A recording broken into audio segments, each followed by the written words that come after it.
One, take one. Ha! Right. Yes. Good. You know, cinema, film, was to me an obsession. I don't know, I saw my first picture when I was 6 years old, and then I was completely lost. Es así como presentamos hoy a Ingmar Bergman y sus aberraciones existenciales en el cine. Por la década de los 50s y 60s surgen nuevas vanguardias cinematográficas en Europa, pues se buscan diversos métodos artísticos para la apertura física y psicológica de una gran parte del continente afectado por la Segunda Guerra Mundial y sus derivados conflictos internos. Bergman es un director y escritor de cine sueco nacido el 14 de julio de 1918, engendrado en una familia cristiana, directamente conectado a la religión, siendo el segundo hijo de un pastor luterano,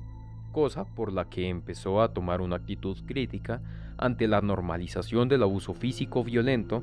como un método aceptado de castigo tanto para infantes como para mujeres y hombres atormentados, generando traumas con los que lidiaría de manera interna para luego reflejarlos mediante sus obras cinematográficas. Es madurado durante sus nacientes cuestiones entre el paso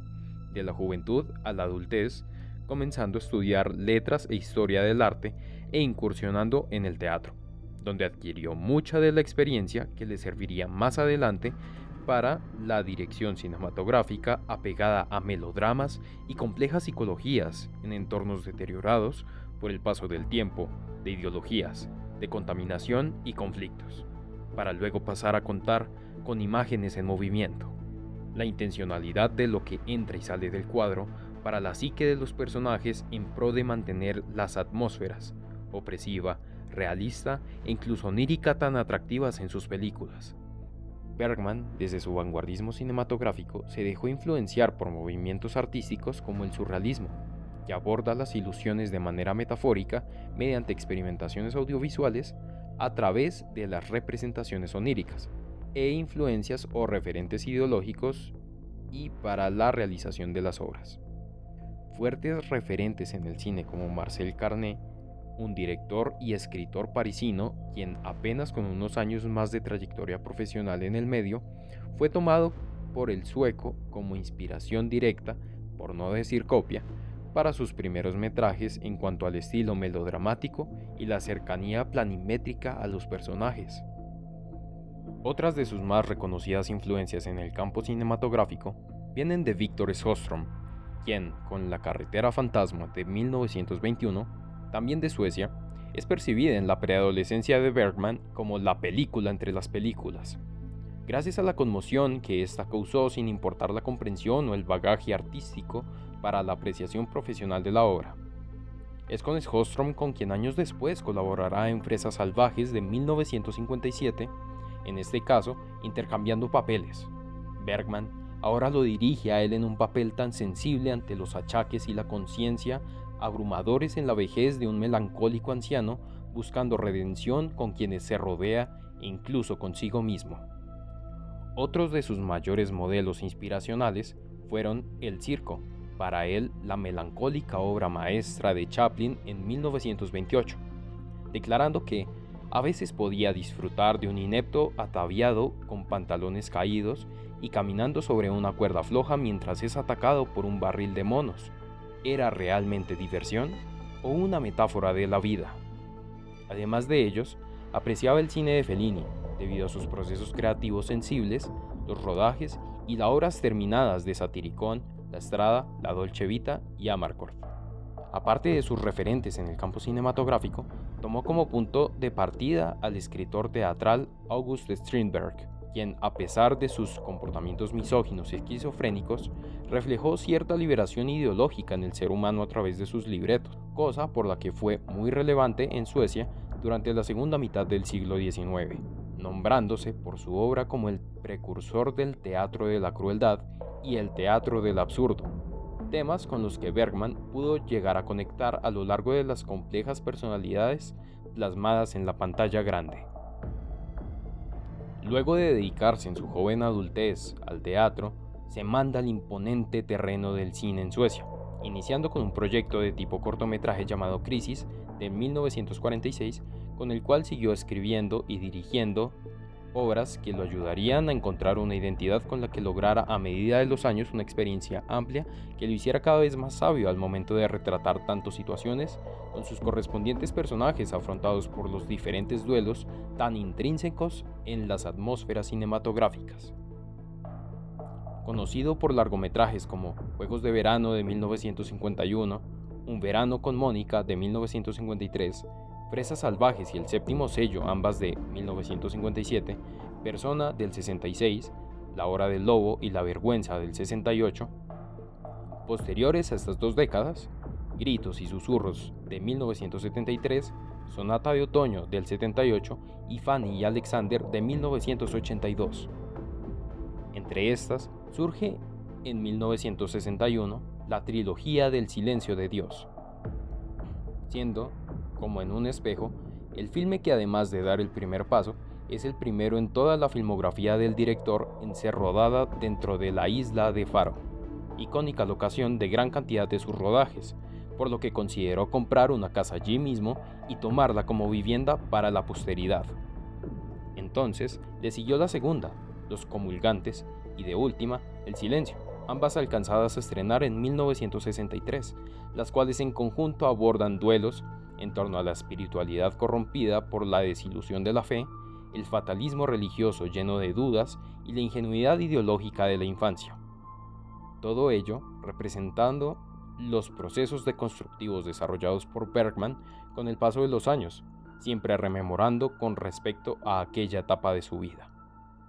El autor sueco resalta la constante complejidad psicológica enmarcada durante el contexto sociocultural europeo, después de la Segunda Guerra Mundial y durante conflictos bélicos más aislados como lo fueron la Guerra de Vietnam o la Guerra Fría. Son tratados temas como el existencialismo y humanidad en el caótico mundo circundante, el empoderamiento femenino con posturas críticas ante el estancamiento ideológico del patriarcado, relaciones sentimentales intensas y esporádicas, confusión en torno al tradicionalismo de la fe y la religión, el deseo y erotismo como impulsos para el rompimiento de esquemas ideológicos convencionales del amor, la transgresión de la violencia desde el ámbito moral, familiar, religioso y político, y finalmente las aberraciones psicológicas derivadas de traumas y enfermedades desarrolladas por condiciones problemáticas en la cotidianidad. En cuanto a la forma que el autor le da a sus historias, desde un inicio es lineal, con una estructura tradicional con 3 actos, de presentación, desarrollo y conclusión notorios, donde lo que más destaca es el hedonismo de los personajes, quienes, a pesar de verse enfrentados ante circunstancias complejas en cuanto a lo emocional, logran pilotearlas mediante la materialización de la liberación sexual, laboral y política. A pesar de dirigir obras de la manera más convencional conocida, es en esa búsqueda de la libertad a través de sus personajes que logra experimentar y en sí librarse a sí mismo de las ataduras más rígidas impuestas por la industria cinematográfica del momento, dotando a sus obras de la expresividad metafísica a largo plazo tan característica en sus guiones. Uno de los ejemplos más icónicos en cuanto a la ruptura de esta estructura temporal convencional se puede encontrar en Persona.